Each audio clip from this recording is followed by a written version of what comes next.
সবাইকে একই বলছি যে না, আমার ছেলেকে সুস্থভাবে আমরা এখানে যেতে পারি।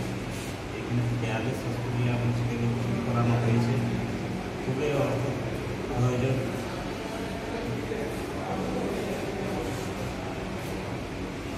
মানে আমাদের সাহায্য করতে খুব ভালো হয়। ছেলে কিছুদিন আগে ক্রিকেট ফুটবল খেলে নিয়ে জিতে নিয়ে আসে কাপ, কিন্তু তারপরে দুদিন পরে এই ঘটনা। GBS যে ভাইরাস বলছে, ডাক্তারবাবুরা ওটা আক্রান্ত, ওটা খুবই খরচা। কিন্তু আমাদের অত অর্থ নেই। দাদারা কিছু কিছু হেল্প করছে। আপনাদেরকেও বলছি যাতে আমি ছেলেকে কীভাবে সুস্থ দিয়ে আপনারাও কিছু কিছু হেল্প করুন। আবার যাতে ব্যাট হাতে বিজয় খেলতে পারে, আবার ফুটবলে শট নিতে পারে। আবার যেন ফুটবল খেলতে পারে, ব্যাট হাতে নিয়ে ক্রিকেটও খেলতে পারে।